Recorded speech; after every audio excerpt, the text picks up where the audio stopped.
First on this Friday morning, I'm Carly Shimkus. And I am Todd Pyro. We begin this morning with brand new details on Iranian peace talks. The U.S. and Iran have reached a tentative deal to extend the current ceasefire by 60 days, opening the door for a new round of talks on Tehran's nuclear program. But the agreement still needs President Trump's final approval. The deal would reportedly open up the Strait of Hormuz, with mines being removed within 30 days.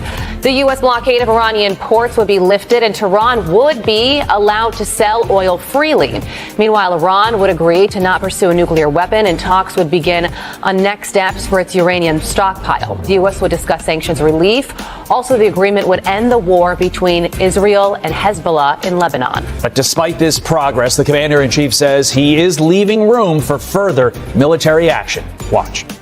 Is there a line that they would cross for you to go on the offensive again militarily? Well, a deal that wasn't going to be good for us is the line, ultimately, because, I'm playing it out and we're going to see. And that's what I do. I negotiate. They negotiate. They're very good negotiators. They're crafty. But in the end, we have all the cards. The U.S. says Iran has already violated its current ceasefire. CENTCOM posting, quote, on May 27th, Iran launched a ballistic missile towards Kuwait that was successfully intercepted by Kuwaiti forces. This egregious ceasefire violation by the Iranian regime occurred hours after Iranian forces launched 5 one-way attack drones that posed a clear threat in and near the Strait of Hormuz.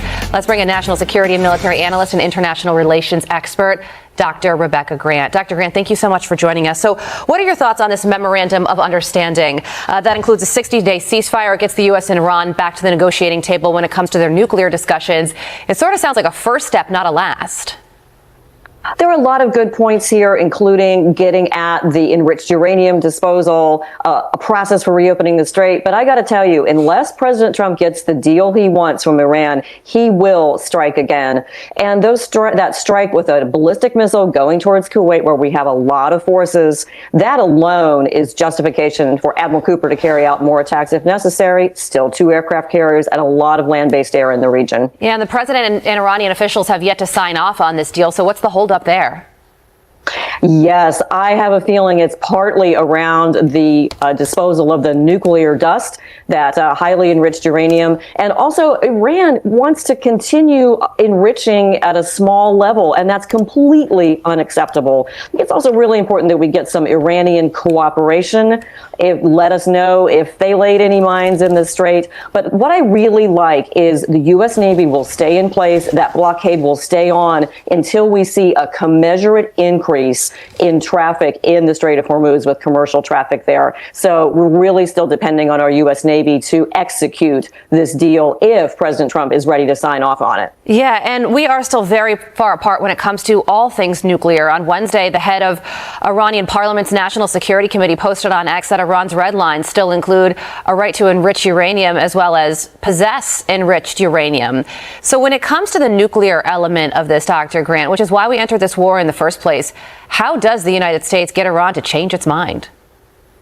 You're right. And President Trump made a moral choice to take down Iran's nuclear capability and their power projection capability. And we are now using not only the military pressure, but the economic pressure, and frankly, President Trump's resilience and persistence to get Iran to change their mind. You're going to hear a lot of propaganda and crazy talk from them, but I think they are getting close to agreeing to this. And what we want to see is accounting for that nuclear material with the UN's IAEA in there inspecting as well, and to be 100% sure there is no path back to the nuclear road for Iran. Which would be a remarkable development. But in the meantime, in the immediate, when it comes to the Strait of Hormuz, this deal would reportedly open the Strait of Hormuz back up, and the U.S. blockade of Iranian ports would be lifted. How does that affect negotiations?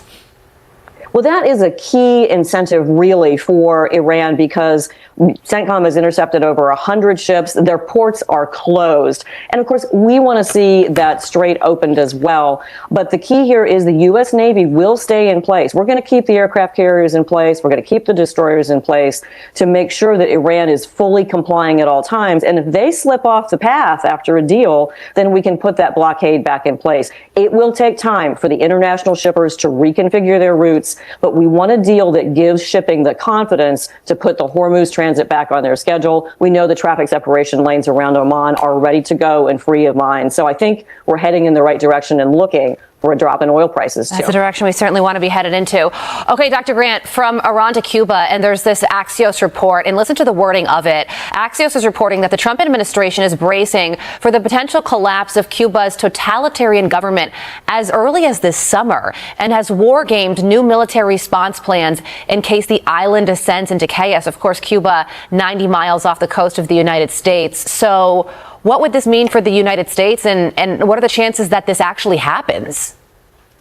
Well, we're on that path, and Secretary Rubio wants that controlled Cuban government cartel, basically, to collapse. And that's why they're putting on the economic pressure.